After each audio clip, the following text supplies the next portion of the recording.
अस्सलाम वालेकुम। आज का हमारा टॉपिक जो है वो है charge on an electron by Millikan's method. Lecture को स्टार्ट करने से पहले मैं बताती चलूं कि आप मेरे चैनल को लाइक करें, शेयर करें और सब्सक्राइब करें और बेल आइकन पे क्लिक करें ताकि आपको नई आने वाली वीडियोस की नोटिफिकेशन भी मिलती रहे। आज का जो हमारा टॉपिक है वो मिलिकन्स मेथड पे है। मिलिकन जो है वो उसने 1909 में इलेक्ट्रॉन पर मौजूद चार्ज को मेजर करने के लिए एक टेक्निक डिवाइस की थी जिसके जरिए वो प्रिसाइजली चार्ज जो है उसको मेजर कर सके, उसकी वैल्यू को जो है प्रिसाइजली मेजर कर सके जो इलेक्ट्रॉन पर मौजूद होता है।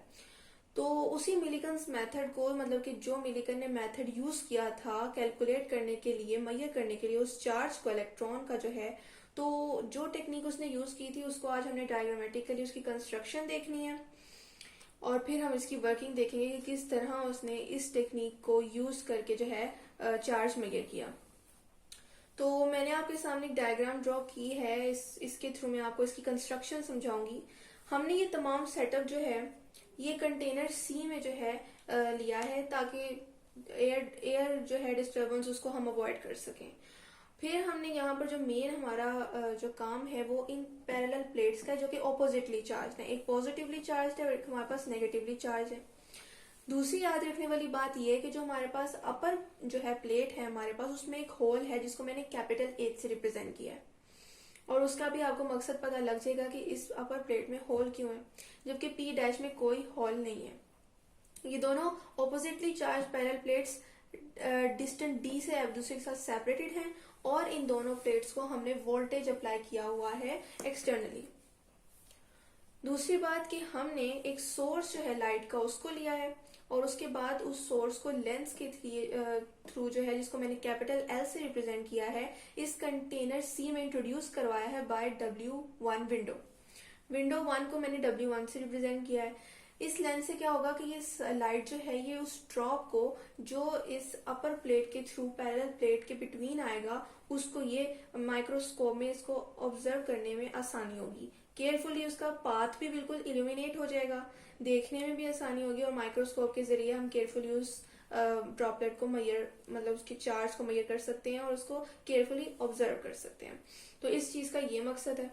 और हमारे पास यहाँ पर एटोमाइजर ए है जो कि मेन हमारा यहाँ पर जो है एक सेट है जिसमें क्या होगा कि drop A, all drops in the form of mist जो है वो स्प्रे होंगे।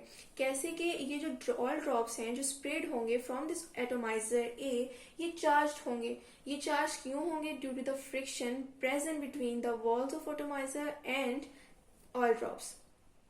तो इनमें से जब स्प्रेड होंगे एटोमाइजर से ऑयल ड्रॉप्स तो कुछ पास करेंगे इन दोनों प्लेट्स के दरमियान से, मतलब इस होल के थ्रू इन दोनों पैरेलल प्लेट्स जो हैं इनके बिटवीन मूव करेंगे और जब वो इनके बिटवीन मूव करेंगे ऑयल ड्रॉप्स जो चार्ज्ड हो चुके हैं तो सोर्स एस से आने वाली लाइट के थ्रू उसका पाथ ऑफ मोशन इल्यूमिनेट हो जाएगा और हम उसको मैग्नीफाई करके जो है ऑब्जर्व कर सकेंगे, केयरफुली हम उसकी मेजरमेंट भी ले सकेंगे। तो ये आज की हमारी जो है मैंने कंस्ट्रक्शन आपको बताई है इस डायग्राम की। अब हम इसकी वर्किंग पे आते हैं कि इस सेटअप को मिलिकन ने यूज कैसे किया था in order to calculate the charge on the electron. अब हमने जो कंस्ट्रक्शन की है हम उसकी वर्किंग देखते हैं। तो अब आपने माइंड में रखनी है उस डायग्राम को कि हमने उसके मुताबिक यहाँ पर वर्किंग अब हमने करनी है कि अब जो हमने वोल्टेज प्लेट्स के अक्रॉस जो अप्लाई किया था, जो पैरेलल प्लेट्स थी हमारे पास, तो उस वोल्टेज को हमने इस तरह एडजस्ट किया हुआ है बाय पावर सप्लाई के जो ड्रॉपलेट है, जो हमारे पास ड्रॉपलेट है वो सस्पेंडेड जो है या हम कह लें स्टेशनरी फॉर्म में जो है वो प्रेजेंट रहता है between the plates.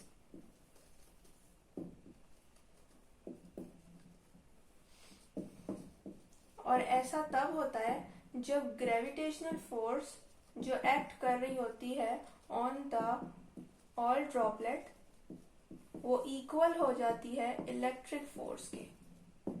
Electric force हमारे पास क्या है जो हमारे पास क्रिएट हुई है by applying voltage between the parallel plates. तो इस कंडीशन को देखते हुए मिलिकन ने क्या किया कि चार्ज फाइंड करने की इक्वेशन जो है उसको डिराइव किया। किस तरह कि हमारे पास जो फोर्स है एफ ई वो इक्वल आ रही है एफ जी के, मीन्स के इलेक्ट्रिक फोर्स इक्वल आ रही है हमारे पास ग्रेविटेशनल फोर्स के। उसने इनकी वैल्यू सिंपली पुट की कि एफ ई इक्वल होता है क्यू ई के, जबकि एफ सी एम ई के इक्वल होता है। ई हमारे पास वी ओवर डी के इक्वल होता है और एम जी को एज इट इज। अब हमने चार्ज फाइंड करना है, हमारा मेन पर्पस ही चार्ज फाइंड करना है।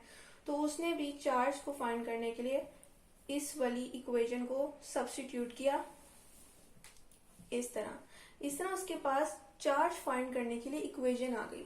लेकिन उसने जब इस इक्वेशन को देखा तो जाहिर है इसमें Q को फाइंड करने के लिए ये पैरामीटर्स थे और ये होना जरूरी थे, तभी हमारे पास चार्ज की वैल्यू आनी थी।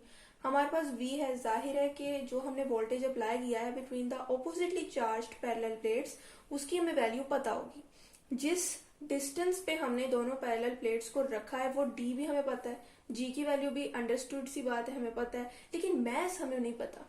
ड्रॉपलेट का मैस हमें नहीं पता। उस चीज को उसने मजीद कैलकुलेट किया ताकि वो चार्ज में अल्टीमेटली उसको पुट करे और चार्ज की इक्वेशन में पुट करके वो चार्ज की वैल्यू फाइंड कर ले। तो यहाँ पर उसका नेक्स्ट टास्क था कि वो मैस ऑफ ड्रॉपलेट को फाइंड करे। तो उसने अब मैस कैसे फाइंड किया ये देखते हैं।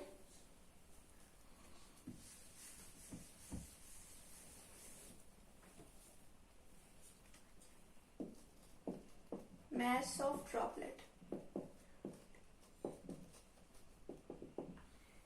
mass of droplet को फाइंड करने के लिए जो इस्टेब्लिश हुई थी electric field between the plates, उसको स्विच ऑफ कर दिया गया।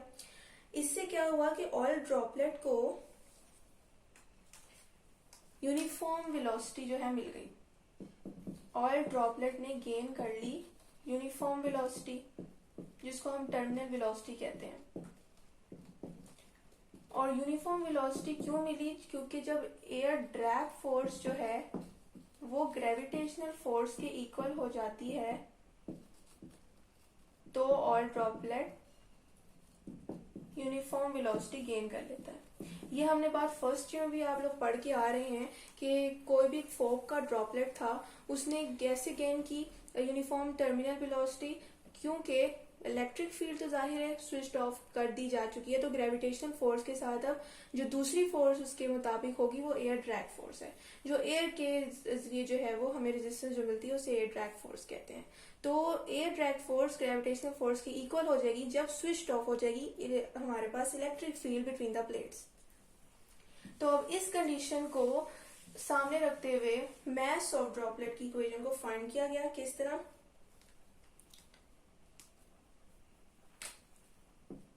एयर ड्रैग फोर्स को एफ टी से शो किया, एफ जी को हमने शो किया ग्रेविटेशनल फोर्स से। तो 6 pi eta R V T ये हमारे पास ड्रैग फोर्स की वैल्यू है, जबकि एम जी हमारे पास ग्रेविटेशनल फोर्स की वैल्यू है। इसको हम इक्वेशन नंबर 1 का नाम दे देते हैं। हमें पता है कि डेंसिटी इक्वल होती है मैस ओवर वॉल्यूम के। यहां से हम मैस जाहिर है हमें निकालना है, तो हम मैस की वैल्यू निकाल लेते हैं। और इसको हमने अब जैसे कि हमें पता है कि ड्रॉपलेट जो है हमारे पास स्फेरिकल शेप में मौजूद है, तो हमारे पास इस चीज को देखते हुए वॉल्यूम जो है स्फेरिकल ड्रॉपलेट का वो होगा 4/3 पाई आर क्यूब। इसको जो है अब हमारे पास जब हमने पुट की इस वैल्यू को जो हमने मैस की निकाली है डेंसिटी के थ्रू, उसमें हमने v की वैल्यू पुट करनी है, तो हमारे पास इस तरह मैस की इक्वेशन आ गई। यानी कि इस इक्वेशन के थ्रू हम मैस को भी फाइंड कर सकते हैं। और ये हमारे पास सेकेंड इक्वेशन आई है चार्ज की इक्वेशन के बाद मैस की, ताकि हम मैस कैलकुलेट कर सकें। लेकिन इस मैस की वैल्यू को कैलकुलेट करने के लिए उसके पास एक नया टास्क यहाँ पर क्या आया है कि उसके पास मैस को फाइंड करने के लिए आर की वैल्यू नहीं है, तो उसने आर की वैल्यू फाइंड करनी। ये स्टेप बाय स्टेप काम हो रहा है। जिस तरह चार्ज फाइंड करने के लिए उसके पास मैस की वैल्यू नहीं थी, मैस फाइंड करने के बाद उसके पास आर की वैल्यू नहीं है। तो हमारा लास्ट स्टेप है कि हम आर की वैल्यू फाइंड करें ताकि इवेंचुअली हमारे पास मैस की वैल्यू आए, जिसको हम क्यू में पुट करके finally charge on an electron को फाइंड आउट करें। कुछ इसी तरह की स्टेप बाय स्टेप जो है टेक्निक यूज की थी मिलिकन ने। किस तरह कि हमने पुट करना है वैल्यू ऑफ एम को इन इक्वेशन नंबर 1। हमारे पास इक्वेशन नंबर 1 क्या थी? मैं यहाँ दोबारा लिख देती हूँ 6 pi eta R V T is equal to M G. हमने m की वैल्यू को फाइंड कर लिया है, तो हमने m की वैल्यू को इसमें पुट कर देना।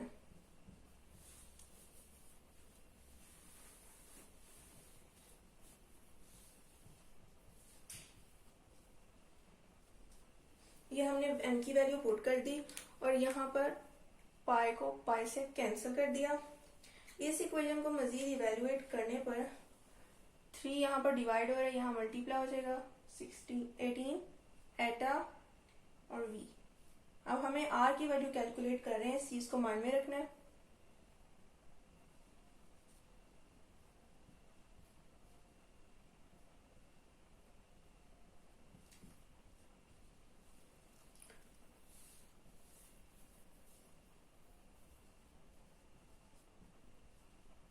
ये हमारे पास r की वैल्यू आ गई।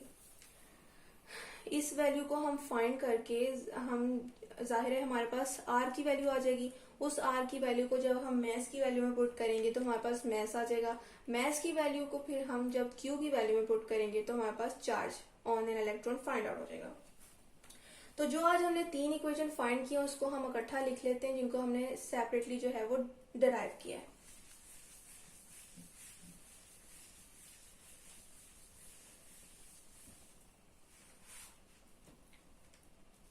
तो सबसे पहले जो है मिलिकन ने चार्ज की वैल्यू फाइंड की थी किस कंडीशन को सामने रखकर कि ग्रेविटेशनल फोर्स जो है वो इलेक्ट्रिक फोर्स के इक्वल है, जब हमारे पास पैरेलल प्लेट के दरमियान इलेक्ट्रिक फील्ड जो है प्रेजेंट थी। अब इसमें इस इक्वेशन ए में उसको यहाँ ये मसला पेश आया था कि मैस m उसके पास नहीं था ताकि वो चार्ज q को फाइंड कर सके। फिर उसने मैस m की इक्वेशन फाइंड की जो कि मैंने आपको ड्राइव अभी करके दिखाई है, और वो उसके पास आई थी ये। इसको मैं इक्वेशन बी का नाम दे रही हूँ। मैस m की वैल्यू भी फाइंड कर ली, लेकिन मैस m की वैल्यू कैसे फाइंड करे, उसके पास r नहीं था। तो उसने r की मजीद वैल्यू को फाइंड करने के लिए जो ड्राइव हमने किया है अभी, उसने ये इक्वेशन जो है ड्राइव की थी, जिसको मैं इक्वेशन सी का नाम दे रही हूँ। तो ये तीनों जो है इक्वेशंस उसने ड्राइव की थी डिफरेंट कंडीशंस को जो है वो की बेस पर, कि इसमें जो है ग्रेविटेशनल फोर्स इलेक्ट्रिक फोर्स के इक्वल है। यहाँ पर उसने स्विच ऑफ कर दिया उस इलेक्ट्रिक फील्ड को, और फिर एयर ड्रैग फोर्स जो है इक्वल आ गई हमारे पास ग्रेविटेशनल फोर्स से, और यहाँ पर हमारे पास आर की वैल्यू भी आ गई। डेंसिटी को देखिए उसने एम की वैल्यू फाइंड की और ड्रॉपलेट के शेप को। तो इसी तरह उसने क्यू की वैल्यू फाइंड की थी मैस और हमारे पास जो है आर की वैल्यू को ड्राइव करके। फिर जब उसने इस इक्वेशन को जाहिर है जब पुट किया, तमाम पैरामीटर्स को सॉल्व किया, तो उसने बहुत से इन इक्वेशंस को जो है यूज करके बहुत से ड्रॉपलेट्स के ऊपर जो चार्ज था उसको मेजर किया। लेकिन जो उसने सबसे स्मॉल चार्ज जो देखा, जो मेजर किया इलेक्ट्रॉन पर, वो था 1.6 इंटू 10⁻⁻19 कूलम। सबसे मिनिमम वैल्यू ऑफ चार्ज ये उसके पास आई। तो उसने कंक्लूड किया कि ये मिनिमम वैल्यू जो चार्ज की है यही असल में इलेक्ट्रॉन के ऊपर चार्ज है। तो इस तरह ये वैल्यू जो है प्रिसाइजली मेजर हुई थी, और ये जो हमारे पास वैल्यू है ये उस चार्ज की वैल्यू है जो इलेक्ट्रॉन पर प्रेजेंट है। तो इस तरह उसने इलेक्ट्रॉन पर प्रेजेंट चार्ज की वैल्यू को मेजर किया था, और सबसे मिनिमम वैल्यू हमारे पास ये आई थी। तो ये था आज का हमारा टॉपिक, जिसमें मिलिकन्स मेथड को हमने डिस्कस किया कि किस तरह इलेक्ट्रॉन पर मौजूद चार्ज को उसने मेजर किया। जो हमने डायग्राम बताई है उस डायग्राम में जो सारी टेक्निक है उसको यूज किया गया, उसकी डिफरेंट कंडीशंस को अप्लाई करके ये इक्वेशंस जो है यूज की गई, और इन इक्वेशंस को ड्राइव भी किन बेसिस पे किया गया वो भी मैंने बताया। और आखिर में इस फाइनल इक्वेशन में सारे पैरामीटर्स को सॉल्व करके जो उसने वैल्यू निकाली थी वो डिफरेंट थी, यानी डिफरेंट बहुत से ड्रॉपलेट्स पर मौजूद चार्ज की उसने वैल्यू निकाली थी, लेकिन सबसे स्मॉल वैल्यू जो उसके पास आई थी मिनिमम वैल्यू ऑफ चार्ज, वो ही हमारे पास चार्ज ऑन एन इलेक्ट्रॉन की वैल्यू थी। तो ये था आज का हमारा टॉपिक। मुझे उम्मीद है कि आपको आज के टॉपिक की बेटर अंडरस्टैंडिंग हुई होगी। फिर भी कोई क्वेश्चन हो तो आप कमेंट में जरूर पूछें। मैं फिर बताती चलूँ कि आप मेरे चैनल को लाइक करें, शेयर करें और सब्सक्राइब करें, और बेल आइकन पे क्लिक करें ताकि आपको नई आने वाली वीडियोस की नोटिफिकेशन भी मिलती रहे। शुक्रिया, अल्लाह हाफिज़।